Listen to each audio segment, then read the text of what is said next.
Nous sommes Perek Dalet, Mishnah Kaf. Elisha ben Avuya Omer. Halomed Yelet Lemahu Domé. Elisha ben Avuya Omer. Halomed Yelet Lemahu Domé. Quelqu'un qui étudie quand il est enfant, quand il est jeune, un enfant, à quoi il ressemble. Le dio Tuval Niar Hadash a de l'encre qui est écrit sur un papier qui est neuf. Niyar des papiers. À l'époque de la Gemara, existait déjà des papiers. Comment ils faisaient les papiers? Le papyrus, avec des herbes, des roseaux écrasés, ça existait déjà. Et on écrit avec de l'encre. Et si ce papyrus, il est neuf, et on écrit avec de l'encre dessus, alors c'est une bonne chose. Ce qui étudie quand il est vieux, à quoi il ressemble, le Dio Ketouva, de l'encre qui est écrit, un Neyar Machouk, du papier qui est Machouk, effacé. C'est-à-dire quoi effacé? L'encre, quand le papier il est neuf, l'encre rentre profondément. Le fait que ça rentre profondément, donc ça reste longtemps. Et si la première couche de l'encre elle va s'évaporer, elle va s'effacer parce qu'elle est à l'air, et l'air affaiblit l'encre qui est à l'extérieur, mais l'encre elle est en dessous aussi. Donc il y a la nouvelle couche de l'encre qui va sortir. L'encre qui est derrière, entrée profondément, elle soutient toute cette encre qui est à l'extérieur. Donc on peut bien le lire. Et même si l'air elle va enlever un petit peu, il reste ce qui est en dessous. Ça veut dire le mémoire de l'homme, ce qu'on étudie quand on est jeune. Alors, comme les neurones dans le cerveau, le mémoire, il est encore bien propre, ce qu'on apprend rentre profondément. Et si après, peut-être on va oublier un petit peu parce que les événements de la vie font qu'on pense à autre chose, et on pense plus tellement à ce qu'on a étudié, mais ce qu'on a étudié en vérité est profondément dedans. Et dès qu'on met la tête dessus, on peut lire les lettres. Ce qu'on a emmagasiné quand tu es petit, ça revient facilement. Mais quand on a du papier qui est effacé, quand tu effaces, après tu écris une deuxième fois dessus. Alors quand tu écris déjà une deuxième fois dessus, la première couche de papier est abîmée. Donc l'encre, quand tu vas écrire, elle ne rentre pas profondément. Elle reste sur la surface. Et donc l'air qui va effacer cette encre, qui va affaiblir cette encre.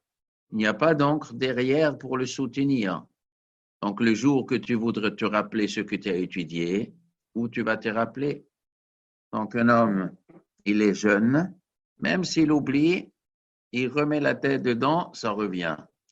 Les autres études qu'on fait quand on est âgé, eh bien, si tu penses à autre chose, et doucement, doucement, ça s'effrite, tu ne sais plus où trouver, tu ne trouves pas où tu as posé, ça n'est pas profondément dedans. Donc, qu'est-ce qu'Elisha ben Avuya veut nous dire? Il veut exhorter les parents à enseigner leurs enfants quand ils sont jeunes.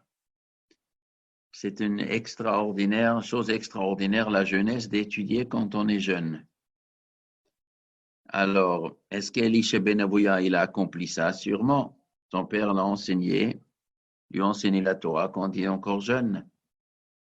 Il y a toute une histoire dans la Gemara que la Gemara nous raconte que ce fameux Avuya, Elisha ben Avuya, c'est un homme important à Yerushalayim, un homme riche, un homme qui aidait au Chachamim, pas financièrement, politiquement, il aidait beaucoup à la communauté juive pour Ofen Klali. C'est un homme qui faisait beaucoup de bonnes choses à Yerushalayim. Et le jour que son fils est né, ce fameux Elisha est né, il a invité beaucoup de monde. Et sont venus beaucoup de riches, beaucoup de politiques, beaucoup de gens importants. Les Yerushalayim sont venus, mais les Chachamim aussi, parce que les Chachamim savaient aussi apprécier cet homme. Alors, il avait une brite, mais il a une grande fête, très, très spéciale cette fête-là. Et ça a duré longtemps. Je ne sais pas qu'est-ce qui durait longtemps. Est-ce que c'était le repas? Est-ce que c'est les préparatifs? Est-ce que c'est les chansons? Est-ce que c'est les embrassades? De rencontrer tous les gens, tous les politique et tous les gens qui sont venus, Shalom Aleichem, merci beaucoup. Bah, c'est un mila qui a duré. Et la Gemara nous raconte que les Chachamim, il y avait Rabbi Eliezer, il y avait Rabbi Yoshua, il y avait Rabbi Akiva, les plus grands Chachamim, ils étaient présents. Ils ont dit, on ne va pas perdre notre temps avec pendant que tous les gens ici disent bonjour, ils se préparent. Avant le brit ou après le brit, je ne sais pas.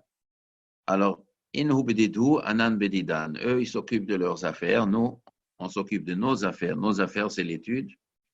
Et ils avaient trouvé une chambre, on leur a attribué une chambre et ils se sont mis à étudier. Et le marqué qu'ils ont étudié, c'était quelque chose d'exceptionnel. C'était une étude phénoménale. Ils ont fait du Chumash, ils ont fait le Tanakh, ils ont fait le Mishnayot, ils ont fait la Gemara, le Pilpul, les choses les plus profondes sont mis dedans jusqu'à un moment, il y a un feu qui les a entourés. Le feu les a entourés, les gens ils sont venus chez le père d'Elisha, c'est un Vouya, ils ont dit il y a un feu ici dans votre palais. Et il a couru et il a vu le feu. Il a dit, hey, les rabbins, vous venez de me mettre le feu dans mon palais. Alors ils ont dit, il ne faut pas avoir peur. Ça, c'est un feu qui fait du mal à personne. C'est quoi comme feu? C'est le feu du Har Sinaï. Hachem, il a donné la Torah Har Sinaï. Har Sinaï, Hashan Kulo, c'est du feu. Tout le Har Sinaï, il brûlait avec le feu. Chez nous aussi, pourquoi? Parce que notre étude, il est aujourd'hui tellement exceptionnel que quoi? Ils ont fait des grands chidoshim ce jour. Quel est le pshat? On ne nous dit pas sur d'autres rencontres en Rabbi Eliezer, Rabbi Yeshua que c'était un tel événement. Pourquoi pendant la Brit Mila de ce garçon? C'est-à-dire que ce garçon, c'était une grande neshama. Et la Brit Mila de ce garçon, c'était un moment Shahat Ratzon du ciel. Et l'étude dans cette maison, quand il reste cet homme, il était très extraordinaire, qu'Hachem lui a donné une telle neshama. Avec l'étude de Chachamim dans sa maison, ça a déclenché un moment exceptionnel. Alors, quand le père, il a vu ça, quoi, la Torah est tellement grande que le feu vient du ciel autour de Chachamim. Il a dit, si c'est comme ça, eh bien, si ce garçon-là, il sera en bonne santé, je lui donnerai une éducation de Torah. Je vais envoyer ce fils chez vous à la yeshiva. Et donc, tout de suite, dès que l'enfant était capable, il est parti à la yeshiva étudier. Et Kaniré, c'était effectivement un génie. Il a étudié chez les Chachamim, c'est un génie de génie, un des grands, au point que quand il voulait faire, Chachamim voulait faire une expérience mystique de Ruach HaKodesh, alors il y avait 4 Chachamim qui étaient choisis pour faire ça. Rabbi Akiva, Ben Zoma, Ben Azaï et Elisha Ben Avouya. C'est parmi les plus grands. Et après, il est arrivé un accident, malheureusement, et cet homme-là, il a tourné. Mais dans sa jeunesse, il était un Gaon Olam. Et quand il a dit ça, étudier quand on est jeune, il parlait bien sûr de son expérience, il a vu que lui, il a étudié tout jeune, et ça a été un merveille. Malgré après qu'il est devenu rachat, on a Chachamim, ils ont quand même cité son Mahamar, parce que ça, c'est de la Torah. Il a enseigné ça qui ont été encore bien, c'est la vraie Torah qu'il a dit. Rabbi Yossi bar Rabbi Yehuda, ish kvar haba bli omer. Alomed minaketanim lemahu domé. Celui qui étudie minaketanim, des petits, des jeunes, il étudie la Torah chez des jeunes chachamim. Lemahu domé, à qui il ressemble? Le ochel anavim kehot. Un homme qui mange des raisins kehot, qui sont aigres, qui ne sont pas mûrs. Ils n'ont pas assez mûri. Un homme, il étudie, au début de son étude, tout ce qu'il comprend, ce n'est pas encore mûr. C'est encore aigre. Tu étudies chez lui, il y a un goût aigre dedans. Il y a quelque chose qui tourne par an. Sa chokhma ne tourne pas an. Veshote yain migito, ou quelqu'un qui boit du vin migito, proche de ce qu'on a écrasé les raisins. Alors qu'on écrase les raisins, alors au début, ça devient d'alcool. Alors, quand ça devient d'alcool, dans la première époque, il y a des gaz carboniques. Et pendant que le vin il est en train de fermenter, et on boit ce vin, il est pas du tout bien. Et même quand il a terminé de fermenter, si on le boit tout de suite, il y a la lie dedans. Le liquide et la lie est mélangé. Quand tu bois la lie aussi. Il y a tout le temps quelque chose de pas bien. Alors, et ceux qui étudient des personnes âgées, les chachams qui sont âgés, à quoi ça ressemble? L'ochel anavim beshulot, ceux qui mangent des raisins qui sont mûrs. Manger des raisins mûrs, alors ils sont sucrés. Alors, un chacham, il a déjà réfléchi bien, il s'est déjà bien donné un goût, il y a un goût sucré dans ce qu'il dit. Beshoteyain yashan, il boit du vin qui est âgé. Le fait que c'est âgé, la lie est déjà tombée en bas du tonneau et le vin, il est pur. Les chachamim qui sont âgés, ils ont déjà enlevé les scories et les erreurs, leur expérience de vie et leur étendue de leur étude. Ils ont fait que quoi? Qu'ils trouvent dans la Torah, il y a ce qu'au début, on a plein de questions. Il y a des choses aigres, il y a des questions qu'on n'a pas répondues, il y a des fausses compréhensions. Et la jeunesse donne de l'excitation et on croit qu'on sait. En vérité, il y a quelque chose qui cloche. Eh bien, donc, si tu étudies chez un jeune, il ne faut pas tout ce qu'il dit prendre pour de l'argent comptant. Il y a ici des erreurs dedans. Et plus que la personne est grandie, plus il élimine les erreurs. Et donc, la lie va au fond du tonneau. Et ça, c'est du vieux vin. Ça, c'est de la bonne qualité. Rabbi Omer, Rabbi, il dit, Altistakan bekalkan. Il ne faut pas regarder sur la cruche. Mais il faut regarder ce qui est dans la cruche. Yeshkan kan chadash, des fois, il y a un cruche qui est neuf. Malayeshan, mais on a versé dedans du vin qui est vieux. Veyashan, des fois, il y a un cruche qui est vieille. Shafilu chadash enbo. Il n'y a pas de vin dedans, ni du vieux, ni du neuf. Qu'est-ce qu'il voulait dire, Rabbi? Rabbi, il a dit, ce que Rabbi Yossi Rabbi Yehuda, il dit, qu'étudier chez un jeune, il y a des scories dedans, il y a la lie dedans, c'est aigre, il faut aller chez un vieux, c'est pas une règle qui est toujours. C'est, dans la majorité des cas, il est d'accord, Rabbi. Mais il y a des exceptions. Il vient te dire, sache qu'il y a des exceptions. Yesh, il dit, ne regarde pas Bekankan. C'est pas forcément la cruche qui définit la valeur du vin. Normalement, une cruche qui est neuve, il y a du vin neuf. Un cruche qui est vieille, il y a du vieux vin dedans. Oui, normalement, c'est comme ça, mais pas toujours. Des fois, on a du vieux vin, on le verse dans une cruche qui est neuve. C'est-à-dire, des fois, il y a un jeune chacham, mais qu'on lui a versé dedans du vieux yachan. Des fois, il y a un jeune qu'il a étudié chez un vieux Rav, chez un vieux Chacham. Et ce vieux Chacham, il lui a mis dedans tout de suite la Torah d'un homme vieux. Et le jeune, il a capté. Il a tout de suite, au début, il a reçu déjà du vieux vin, il n'y a pas du lit dedans. Et ça veut dire, si le Chacham, doucement, doucement, il monte dans son étude, effectivement, il va passer le stade de gaz carbonique, de fermentation, la lie mélangée, effectivement.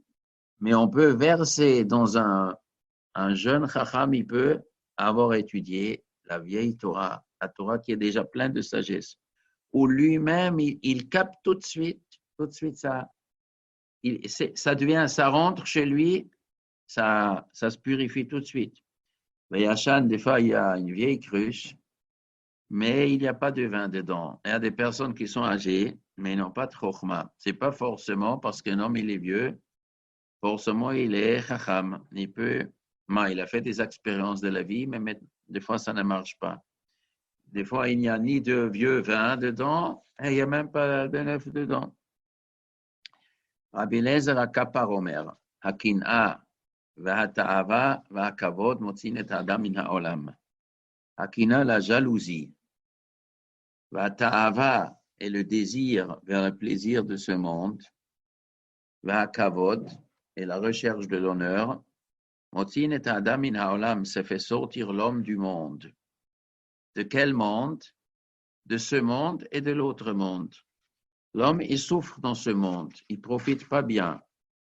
Sa vie n'est pas une vie agréable. Il est mécané que l'autre il a plus, et lui, il est frustré. Une vie d'un homme frustré qui a le sentiment qu'il n'a pas reçu ce qu'il mérite. Il aurait voulu avoir une autre vie, et sa vie, il n'est pas content de sa vie.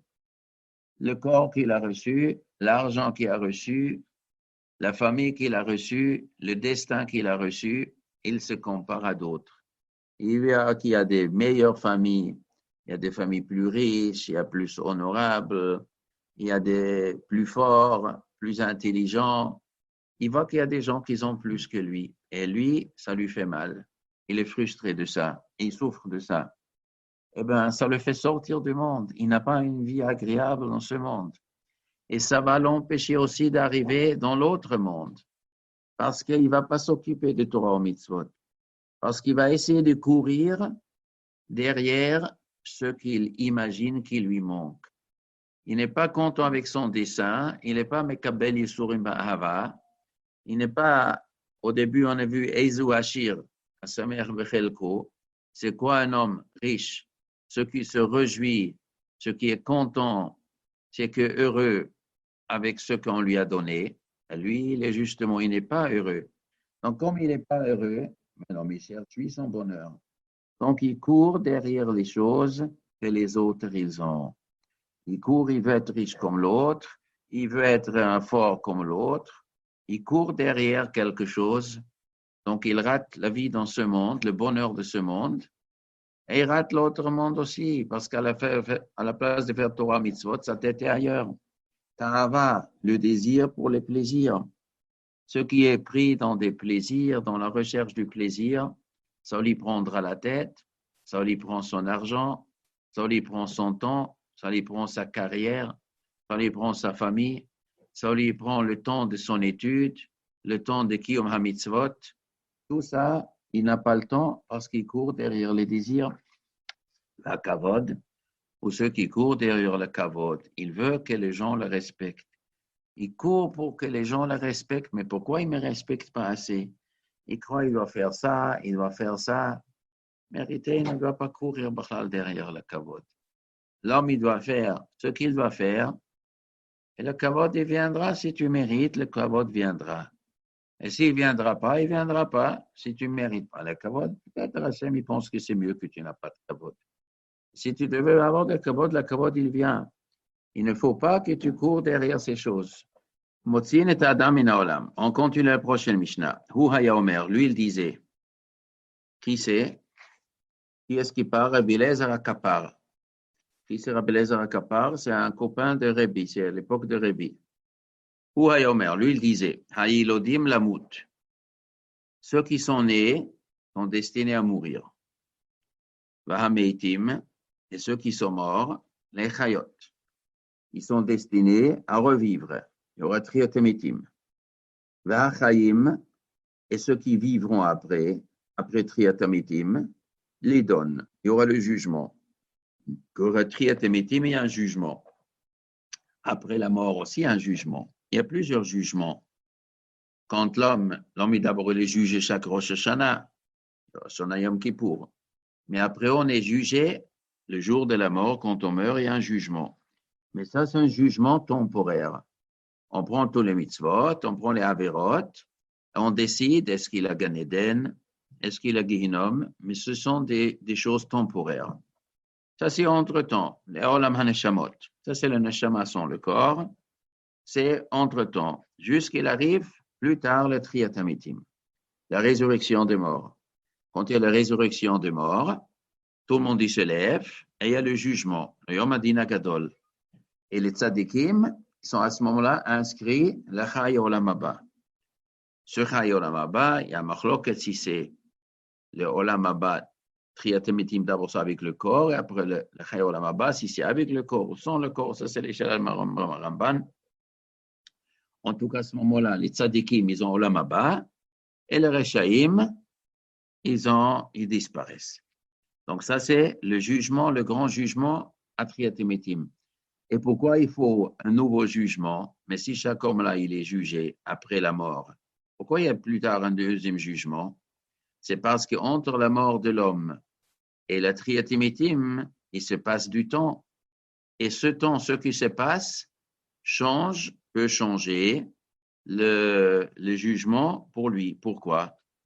Parce que quand un homme il fait des mitzvot et il influence des autres de faire des mitzvot, même si l'homme il a quitté le monde, si les autres ils continuent à faire des mitzvot, lui il a une partie. Moshe Zacha, Vezika, comme on verra après dans la Mishnah. On est Mezeket Arabim. Donc l'autre qui s'est laissé influencer fait des mitzvot, lui il a un pourcentage dedans. Il a investi. Un homme il a investi dans une entreprise. Alors son argent travaille. Si l'entreprise devient riche, son action monte. Nimtza que toutes les mitzvot que l'homme il a fait dans sa vie, avec lesquelles il a influencé des autres, après que l'homme il est mort, le compteur continue, des millions de mitzvot continuent sur son compteur. Et quand il y a triatémitim, le compteur s'arrête. Quand le compteur il s'arrête, on regarde combien de mitzvot il a maintenant. Ainsi le contraire, un rachat qui influence avec ses actions que les autres deviennent rachaïm, tous les avérotes que les autres y font, à cause de ça, indirectement, il a un pourcentage dedans. Donc, le compteur des avérotes continue. Donc, après la vie, quand l'homme quitte le monde, on juge où est le compteur il est maintenant. Les mitzvot, les avérotes, ils sont jugés, voilà, il est maintenant. C'est ça qui lui donne maintenant, tu vas au Gan Eden ou tu vas au Gehinnom. On tient compte de toutes les conséquences de ce que l'homme il a fait. Et pas seulement ça, aussi des souffrances. Si après la vie de l'homme est au Gehinnom, il a souffert, il est sorti du Gehinnom. Donc, au jour Yom Adin Agadol, on compte les souffrances. Il a déjà eu des souffrances au Gehinnom, donc lui enlève des avérotes. Donc, un homme, après la vie, il peut encore être rachat, jugé rachat, mais B'shat Triatémétim, il est déjà tzaddik, parce qu'il a souffert. Alors, il y a le Gehinnom, il y a Kafakela et d'autres choses, où il revient en Gilgul. Après la vie, on compte le mitzvot et avérotes, et Hachem peut décider, bon, je te donne une deuxième chance, tu reviens en Gilgul. Il peut venir en Gilgul dans un homme ou dans autre chose. Alors, il y a toutes sortes de procédés qu'Hachem, il veut sauver. Même le rachat qui meurt avec plus d'Averot, Hachem, il veut le sauver de la perte. Donc, il donne des possibilités avec venir en Gilgul ou d'autres procédés, jusqu'à peut-être il peut le récupérer. Donc, au Yom Adin Agadol, il faut encore une fois compter maintenant tous les compteurs, il marche entre-temps, et après, il sera jugé. Donc ça, c'est ce que la Mishnah dit. Hayilodim, ceux qui sont nés, la mout, sont destinés à un jour, ils sont obligés de mourir. Vahametim, une fois que les gens ils sont morts, la hachayot, il se passe des choses après la mort, le Gan Eden ou le contraire, il se passe des choses, la hachayot, qui préparent l'homme pour être revivre au triatémitim. Vachayim, et ceux qui sont, après, ils commencent à vivre, hein, l'idon, après le grand jour de Yom Adin Agadol pour juger. Et ces trois choses-là, l'Eida, le Hodia ou le Hivada. L'Eida, l'homme, il faut le savoir, il faut l'apprendre, l'Eida, il faut apprendre ces choses. Le Hodia, il faut enseigner ces choses. Ou le Hivada, il faut que l'homme y comprend de lui-même, que Dieu, c'est le Dieu, ou Hayotzer, c'est lui le créateur, ou Habouré, créateur, et Hayotzer, et Habouré, ces deux expressions, Bouré, Yotzer, ou Hamevin, et lui il comprend, ou Hadayan, et Dieu c'est le juge, ou Ed, il est le témoin, ou Baldin, lui c'est celui qui accusera. Bouatin Ladoun. Et lui, dans le futur, il va juger, mais Baruchou, il est béni. Ça veut dire quoi? Il est béni, c'est un bon juge. Il ne faut pas le soupçonner, c'est un bon juge. Shein lafanaf lo avla velo shikra. Il n'y a pas des choses tordues chez lui, il n'y a pas d'oubli. Donc, comme il n'y a pas d'oubli, tu as intérêt de faire beaucoup de mitzvot et ne crois pas que tes mitzvot vont être oubliés. Et ne fais pas des avérotes. Ne crois pas que que Dieu il va oublier d'Averot. Il ne va pas les oublier. Les mitzvot que tu fais, il ne va pas les oublier, il va tout compter. Velo masupanim, il n'y a pas de masupanim, ça veut dire des protectia, ça veut dire panim, le visage. Aujourd'hui, dans le monde, il y a des riches, il y a des pauvres, il y a des gens qu'on respecte beaucoup, il y a des gens qu'on respecte moins. Il y a le pouvoir, il y a des gens qu'on a peur d'eux, il y a des gens qu'on n'a pas peur d'eux. Donc, un juge qui juge aujourd'hui, il a deux personnes devant lui, il ne va pas juger le pauvre comme il juge le riche. Eh bien, un homme qui a du pouvoir, qu'on a peur de lui, on le juge d'une manière. Et l'autre qui n'a pas de pouvoir, on juge autrement. C'est ça qu'on appelle masupanim. Eh bien, la tite là-bas, il n'y a pas de masupanim. Ils s'en fichent. Tu es mechoubad, tu n'es pas mechoubad. Il n'y a pas ça, il n'y a pas de protection. Et il n'y a pas de pot de vin. On ne peut pas donner des pots de vin à Hachem. C'est-à-dire quoi, on ne peut pas donner des pots de vin à Hachem? Comment tu veux lui donner? Pourquoi? Quelqu'un peut s'imaginer donner des pots de vin. Pourquoi? Pas donner de l'argent. Tu vas donner de l'argent à Hachem pour qu'il te favorise. Et comment? Ça peut monter à l'esprit qu'un homme il peut donner des shochat à Hachem. Où est la caisse d'Hachem que je peux mettre de l'argent dedans? Dans l'autre monde. Pourquoi? Parce que dans l'autre monde, tu pars avec de l'argent. Et on peut donner des shochat que c'est qu'on amène dans l'autre monde. Qu'est-ce qu'on amène dans l'autre monde? Des mitzvot. On peut faire peut-être du shochat avec des mitzvot. Ça veut dire quoi? Je viendrai chez Hachem. Hachem, il va juger. Si Hachem, il va avoir une avéra, je vais lui donner des mitzvot. Je dirais, regarde, j'ai ici une mitzvah, tu vois, je t'amène beaucoup de mitzvot. J'ai fait beaucoup de bonnes choses. Alors tu oublies mes avérotes. Non, ça ne marche non plus. Même avec des mitzvot. Tu ne peux pas avec la mitzvah dire qu'Hachem ne compte pas la avéra. Mais c'est marqué que la mitzvah peut protéger. Mais la mitzvah ne peut protéger que partiellement, dans le sens où si l'homme il fait teshuva sur ses avérotes, les avérotes sont effacées. Mais pas toujours le teshuva elle est parfaite. Ou même si elle est parfaite, il y a des avérotes qui exigent des souffrances. Il y a des grandes avérotes, il est écrit Totomitot Bedin, ou des Chilul Hashem. Malheureusement, il faut des Yisurim. Ces Yisurim, en effet, on peut les diminuer, on peut les éliminer avec des mitzvot. Mitzvot Umasim Tuvim, ils peuvent être à la place des Yisurim, mais il faut la Teshuvah. Mais s'il n'y a pas la Teshuvah, faire amener une mitzvah pour effacer la vera, ça ne marche pas. Ça, c'est du shochat, ça ne marche pas. Et il y a aussi une autre sorte de shochat, avec la chose elle-même, la mitzvah la vera elle-même, c'est-à-dire, déjà un homme, il a volé. Alors il se dit, il est interdit de voler. Et je fais quoi? Peut-être Hachem, il va m'accuser que j'ai volé. Eh bien, la moitié de ce que j'ai volé, je donnerai tzedaka. Et comme ça, quelqu'un me dit, pourquoi tu as volé? Je vais lui dire, mais tu vois, je t'ai volé, je t'ai donné à toi la moitié, je te fais pour la mitzvah. J'ai soutenu la Torah, j'ai investi chez les pauvres, j'ai sauvé plein de choses. Et c'est vrai, et il a fait avec son argent des bonnes choses. Ça y est, tu ne peux pas m'accuser. Non, ça ne marche non plus. Ça, c'est aussi du shochat, ça ne marche pas. Il y a des gens qui disent, alors je vais donner 90% de ça. Alors, j'ai volé 1 million. S'il faut donner maaser, je donne maaser. Si le rabbin me dit qu'il faut donner 2 fois, je donnerai 2 fois. Si le rabbin il dit me donner 9 dixièmes, je donnerai 9 dixièmes. Mais il me reste 1 dixième. Même ça, ça ne marche pas. Ça ne marche pas. Ça, c'est velomikar shochat. Il ne prend pas du shochat. Chaque kol shelo, parce que tout est à lui.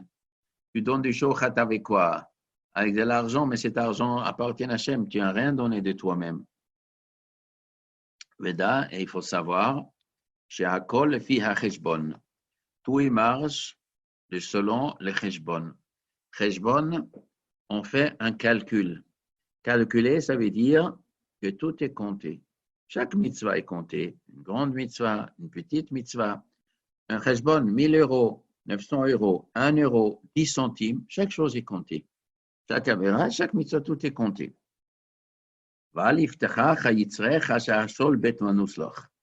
Et que ton Yetzirah ne vient pas te promettre de rassurer Sha'asheol kelatom bet manosloch. C'est une maison où on peut fuir.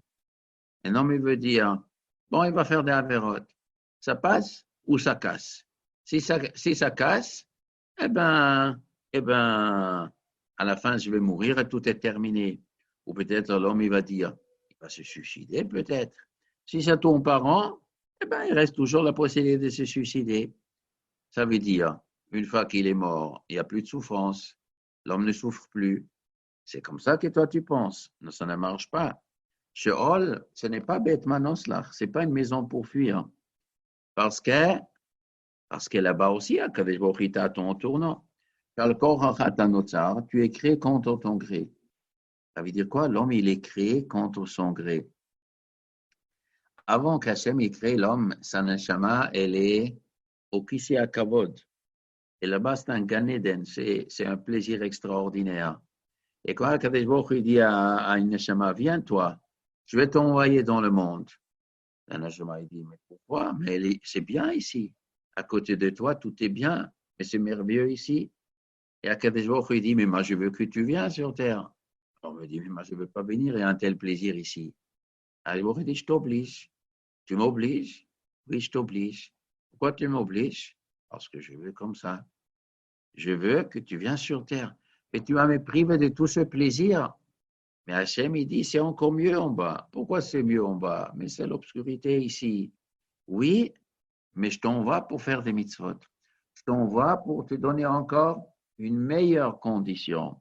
La première condition, comme il dit l'expression du Zohar, c'est Naam Diksoufa, c'est le pain de la honte, de recevoir un cadeau sans l'avoir mérité.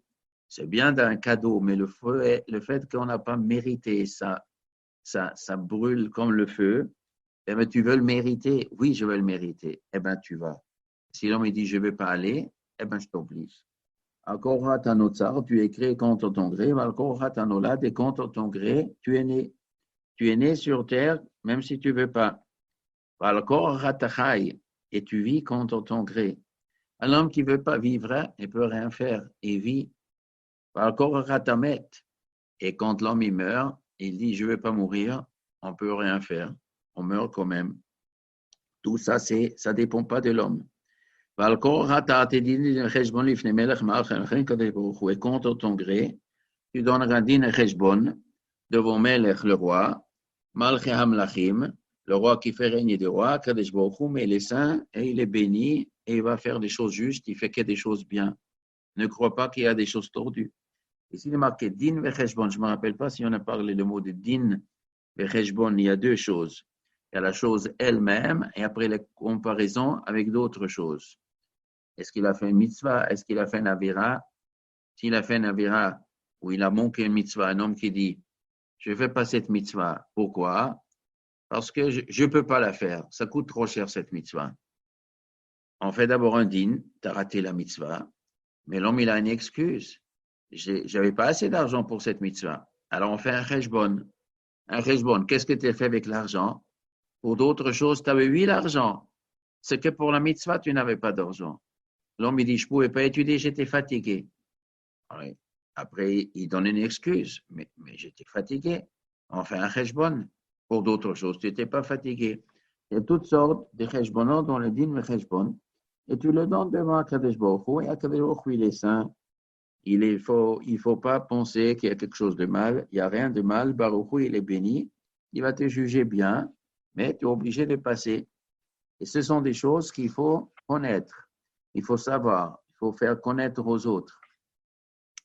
On va commencer le cinquième pérek. Le cinquième pérek, il est différent de tous les prakim.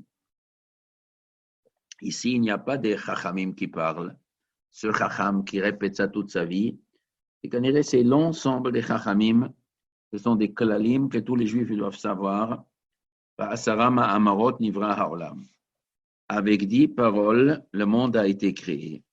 Il est marqué dans la Torah, dans Parashat Bereshit, Dieu il a dit que le lumière sera.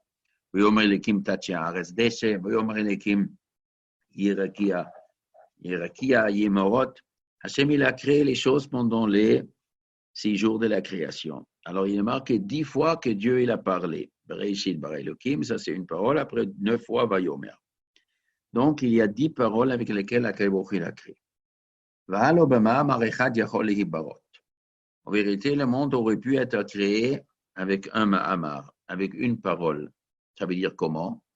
Il aurait pu dire Vayomer Elokim, Yehi Or, Yehi Tachaares Deshe, Yehi Rakia Betoch Hamayim, Tachaares Deshe, Yehi Rakia Betoch Kochavim, Yishretzu Hamayim, et c'est Adam. Voilà, dans une phrase, ou 2 ou 3 phrases, sans répéter le mot Vayomer. Faire créer toute la création dans le même Amar, dans la même parole. Mais il ne l'a pas fait. Pourquoi il ne l'a pas fait comme ça? Alors, la Mishnah nous dit, c'est quoi la réponse?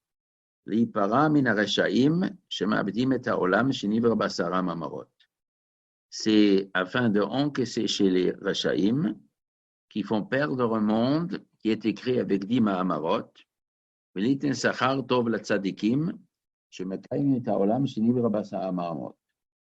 a donné une bonne récompense pour les tzadikim, qui grâce à eux montent un qui était créé avec 10 Mahamarot. Qu'est-ce que la Mishnah veut nous enseigner?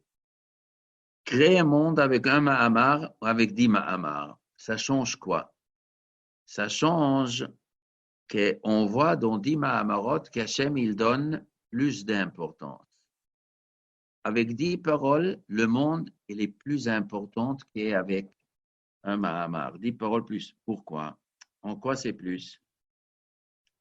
Ça veut dire, si Akadosh Baruch Hu il avait créé avec un Mahamar, donc ça aurait été, tout le développement du monde aurait été après automatique. Comme par exemple, le Mahamar, que les arbres poussent des fruits. Et que les fruits vont fabriquer des graines. Et les graines, zera, qui vont se reproduire. Dans ce Mahamar, Akadosh Baruch Hu il a créé une puissance d'un éternel renouvellement et recréation. Ça veut dire, il a créé le premier arbre, il lui a dit, tu vas fabriquer des graines, ils peuvent se reproduire. Donc, les graines dans la pomme vont tomber par terre, ils vont fabriquer de nouveaux arbres. Ces arbres vont fabriquer des fruits, les fruits, il y aura des graines, les graines, ils vont tomber par terre, il y a de nouveaux arbres, etc., etc. Ça veut dire, il y a un mécanisme.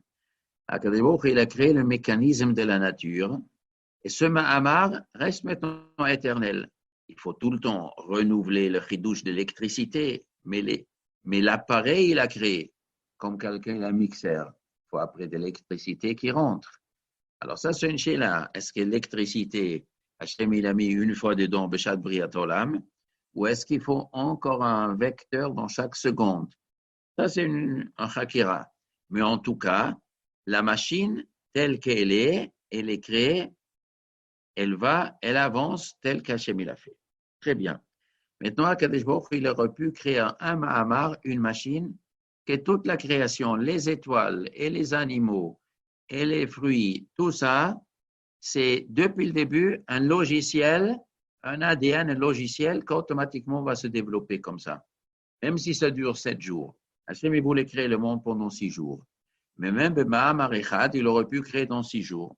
Ça veut dire, ça se déclenche le demain et après-demain, comme chaque chose, quand il y a un arbre qui pousse.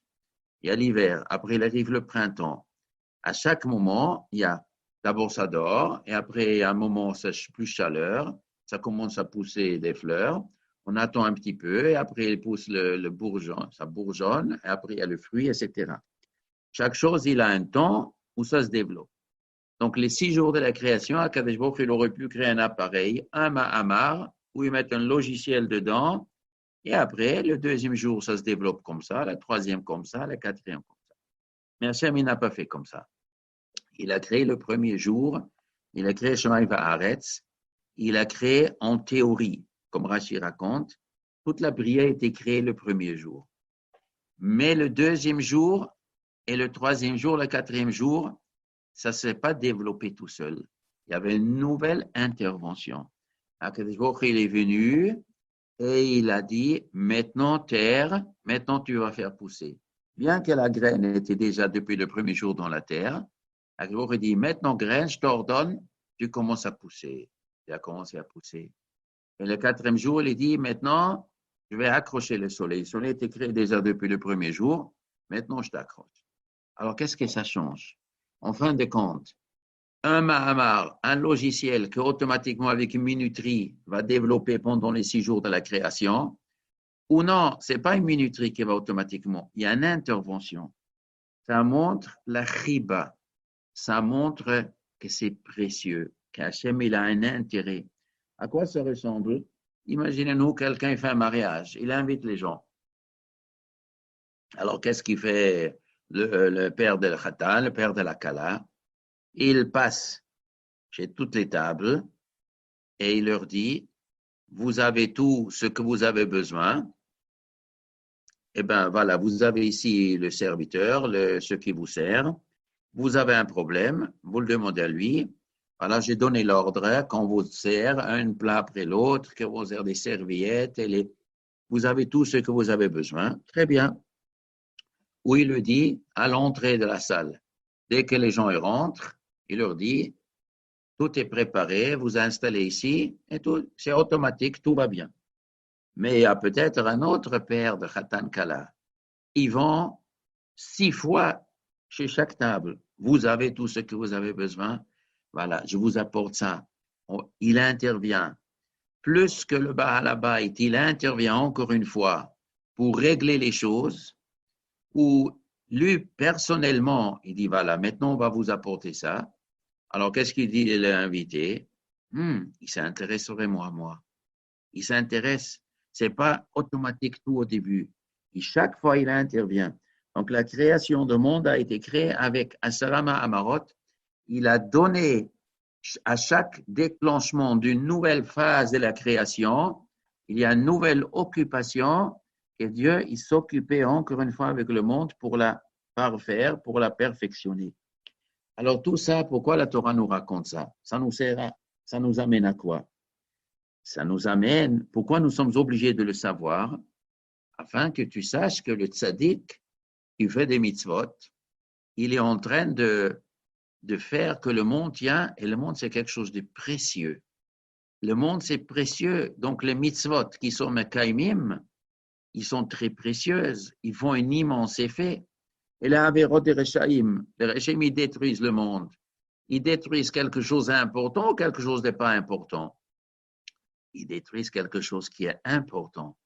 Donc, si on détruit quelque chose qui est important, la punition, elle est plus grande. Si quelqu'un, il a une vieille voiture de 10 ans, elle a fait 300 kilomètres, et le prix, il est 1500 €. Et il vient, il casse. Eh bien, il paiera 1500. Et si tu as un nouveau Maserati tout neuf, et il le casse, eh bien, tu paieras 1 million. Mais c'est beaucoup plus cher. Le monde, casser ce monde, ou Mekayem le monde, il faut que chacun y sait qu'il s'agit de quelque chose de très précieux. Les hipparas, ce n'est pas qu'Akadosh Baruch Hu, il veut punir le rachat. Ce qu'Akadosh Baruch Hu, il veut punir il veut bénéficier les tzadikim et récompenser les tzadikim. Pour que les tzadikim, ils ont beaucoup de récompenses, il a créé un monde compliqué. Mais il faut le savoir que le monde, il est perfectionné, il est très cher chez Akadosh Baruch Hu. Comme c'est très cher, sache que la récompense ou le contraire est très cher. Et ça, c'est important à savoir pour que les gens fassent attention de ce qu'ils font dans ce monde. Asara Dorot, mais Adam ad Noach. Il y a 10 générations depuis Adam jusqu'à Noach. Noach, c'est la 10e génération. Pourquoi la Torah nous raconte les 10 générations? Ça durait combien? Ça durait 1600 ans. 1600 ans, à la fin, le Maboul est venu. Pourquoi la Torah nous raconte qu'il y avait 10 générations, il n'y avait pas 2, 3, 4 générations, 1600 ans, pour nous apprendre combien de patience Hachem il a. Toutes ces générations, ils étaient machissin, ils énervaient Hachem. Comment ils énervaient? Adam Arishon, il a fauté. Après Caïn, il a fait l'assassinat. Son fils Enoch, ils ont commencé à Vodazara. Après, il est marqué d'autres choses. Et après, c'était l'immoralité. Il n'a pas amené le Maboul qu'après 10 générations. Il y a 1600 ans de patience chez Hachem, et après il a apporté le Maboul. Donc il est important à savoir qu'il y a beaucoup de monde qui est passé. Et pourquoi j'ai besoin de savoir ça? C'est pour notre génération aussi.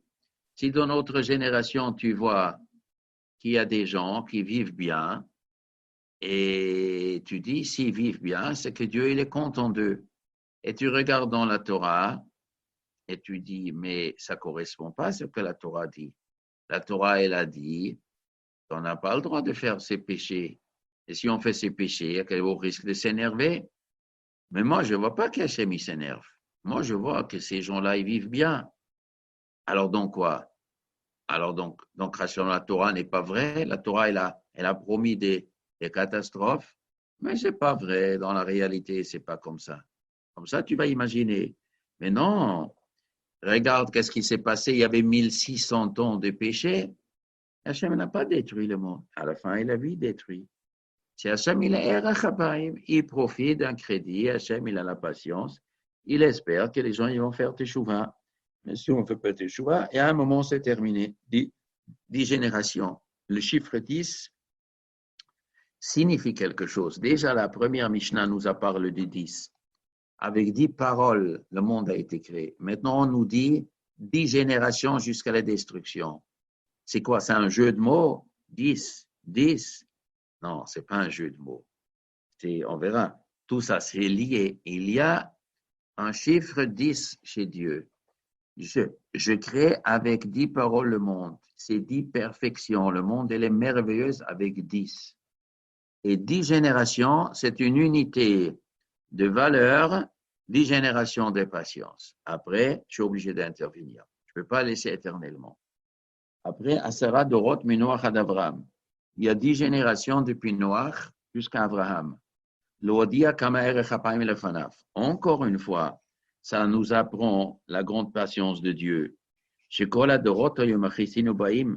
Parce que toutes ces générations, ils énervaient Dieu. Jusqu'à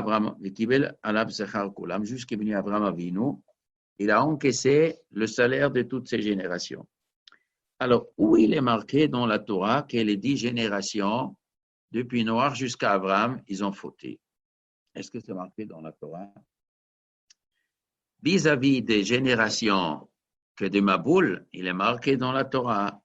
La Torah ne dit à quel il dit à Noach, je ne peux pas, c'est les gens ils pêchent trop, c'est insupportable, je vais faire le Maboul. 120 ans avant le Maboul, il a dit à Noach, je ne vais pas éternellement de laisser cette situation, je donne encore 120 ans et après, si on ne fait pas de tchouva, je détruis. Donc la Torah nous dit, me fourrache, que le monde a fauté. Mais pour Abraham Avinu, est-ce qu'il est marqué que les 10 générations depuis Noach jusqu'à Abraham, ils ont fauté? Alors, la vérité, c'est marqué dans l'histoire de la construction du tour de Babel. Voilà, le monde entier, et ils ont fait une rébellion contre Hachem. Cette rébellion était la 10e génération. C'était la génération d'Abraham Avinu. Quelle année c'était exactement? J'ai fait le calcul. Avec le Peleg qui est venu Haaretz, à l'époque de Peleg, quand Peleg il est mort, Niflega Haaretz, le monde a été divisé en 70 langues. Et le calcul fait de Rashi que Niflega, le monde a été divisé, c'est-à-dire Shambalal, Hashem et Kol Haaretz, l'histoire du tour de Babel, c'était la 48e année d'Abraham Avinu. Comme ça, c'est mon frère dans les psukim. 48e année. Alors, si c'est la 48e année d'Abraham, qu'est-ce qui s'est passé 48e année d'Abraham? Comme il dit le Rambam, le Midrash, qu'Abraham, il a commencé à prêcher le Avodat Hashem devant tout le monde. Il a commencé Tanefesh Asharasu Becharan. Ça veut dire quoi? Il y avait ici, Hashem, il a laissé 10 générations et a prévenu Abraham. Si Abraham ne serait pas venu, alors ce sera grave. Alors le Ramchal, dans Der Hashem, il explique que les 10 générations, C'est pas un hasard. Il a laissé un ton. Au début, depuis Adam, il a dit, je laisse 10 générations. On verra qu'est-ce que ça donne. S'ils sont tzadikim, très bien. S'ils sont rechaïm, après 10 générations, j'enlève. Plus que 10, je ne peux pas. Mais je ne vais pas détruire le monde. S'il y en a un qui est tzaddik, je continuerai avec lui. Donc ça, c'était l'histoire de Noach. Noach était le 10e. Depuis Noach jusqu'à Abraham, en vérité, c'est le fils de Noach jusqu'à Abraham, il y a 10 générations. Alors Hachem, il a dit, je laisse encore 10 générations, mais il faut que maintenant, vraiment, il faut qu'il y ait un homme qui trouve la solution pour sauver le monde entier. Noach n'a pas sauvé le monde. Noach, il a sauvé sa famille, mais il n'a pas influencé beaucoup le monde. Il n'était pas allé conquérir le monde. Le monde était obligé d'être détruit. Hachem, il a dit, il me faut un homme, un tzaddik, que je peux attacher à lui un peuple tzaddikim. Un homme qui est capable d'influencer que ses enfants sont tzaddikim et peut avoir une influence sur le monde. Il me faut trouver cet homme. Et je laisse la chance 10 générations. Maintenant, pendant ces 10 générations, chacun, il aurait pu trouver ce qu'Abraham il a trouvé. C'est chacun, et Abraham il a trouvé. Dès qu'Abraham il a trouvé 10 générations, c'était au moment où il y avait la plus grande rébellion du monde. Quand il y avait cette rébellion, eh bien, Abraham Avinu, il est venu. Maintenant, dans quel sens ça va? Est-ce que parce qu'il y avait une rébellion, Abraham Avinu, il est venu? Ou parce qu'Abraham, il est venu, c'est pour ça qu'il y avait la rébellion? Ben, de Chazal Mashma, c'est parce qu'Abraham Avinu, il est venu, c'est pour ça qu'il y avait la rébellion. Les gens, ils avaient peur. Nimrod, lui, il a organisé le tour de Babel. Déjà, Abraham, il était jeune, il lui a échappé, il avait eu une grande discussion avec Nimrod. Et jusqu'à la fin, il a vu qu'il n'arrive pas à gagner contre Abraham par des arguments. Les gens, ils vont courir derrière les arguments d'Abraham. Alors, il a jeté dans la fournaise. Abraham, il est sorti vivant, il se sauvait. Et à ce moment-là, Nimrod, il a dit, il faut que je réunis le monde entier pour que, chas v'shalom, les gens ne vont pas suivre Abraham. Chez Abraham, un homme qui croit à un Dieu et qui croit à une religion, qui croit à du moussar, qui croit que l'homme n'a pas le droit de tuer et il doit respecter au moins les Shemitzvot, lui, Nimrod, ou Nimrod, Gibor Tzait, Al-Ken Yamar, que Gibor Tzait Lifnei Hashem, il voulait Nimrod, nous allons nous rebeller contre Hashem. Donc, toute l'histoire était pour faire, toute l'histoire du tour de Babel, Nimrod, nous allons nous rebeller contre Hashem afin de couper court devant les agitations d'Abraham. Et donc, ça c'est Nimrod n'aurait pas pu prendre le monde entier contre Abraham et contre Hashem, Dvarim Achadim. Kol haaretz Dvarim Achadim. Là, on a dit Achadim contre les deux un. Achad, c'est un. Achadim, c'est 2 fois 1. Il y en a un au ciel, il y en a un sur terre. Le 1 au ciel, c'est Hashem. Le 1 sur terre, c'est Abraham. Contre ces deux, nous devons lutter. Et si Nimrod il a réussi d'entraîner le monde entier, c'est que quoi? C'est que les Asara Dorot, ils étaient machissin ou baïm. Ils ne faisaient pas les mitzvot d'Hashem.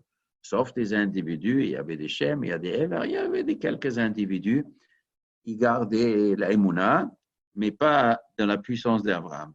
Donc, jusqu'il est venu Abraham. Une fois qu'Abraham est venu, comme dit le Ramchal, il a fermé le temps de Er-Chapaim. Maintenant, c'est Abraham, il a trouvé.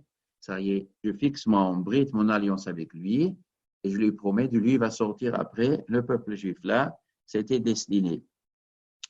L'Odia, maintenant, il y a un deuxième enseignement de Er-Chapaim.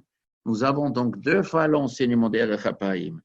Un Er-Chapaim, il a terminé malheureusement, tragiquement. Nous avons un autre Er-Chapaim, que tout est bien, qui finit bien. Que tout le Gan Eden qui était destiné pour toute la génération, Abraham Avinu l'a reçu. Et bas Abraham Avinu et Kibel Alaf Schar Kulam, ce que le bien qui était destiné au monde, c'est lui qui a reçu. Ça veut dire quoi que lui qui a reçu? Il n'a pas reçu seulement la Gan Eden, il a reçu le pouvoir d'arranger le monde entier. Ça veut dire Abraham Avinu, il a reçu Sechar. Sechar a 2 sens. On a déjà parlé. Sechar veut dire récompense Mais Sachar veut dire un outil. Un outil, comme Imerukota et Telecho, que si vous faites les mitzvot, je vous donne de l'argent, je vous donne la santé, des outils pour pouvoir faire des mitzvot. Et Kibel Elav Sechar, Kulam, et Abraham Avinu, il a reçu des outils, un Sachar, une récompense, un cadeau, Kulam, de pouvoir arranger le monde entier. Ça veut dire Abraham Avinu, il a un courage de donner Emouna à l'humanité entière. Donc, pour ça, il a reçu le clan d'Israël. Il a reçu aussi Yitzhak et Yaakov et sa fille Ishmaël. Et le monde entier est influencé par la Mouna d'Abraham Avinu. La Mouna d'Abraham Avinu, il a créé, après les 6 enfants qu'il a encore, qu'ils ont influencé le monde entier. Abraham, il est quoi? Abraham, il est tous les guérim qui devient juif. Aussi, c'est Abraham, il a fabriqué, et même pas les guérim. Même les Sheva Mitzvot Bnei Noach, Abraham a reçu une puissance de les faire avancer dans le monde. Ça, c'est Kibol Alaf Sachar Kulam. On va Ezrat Hashem demain.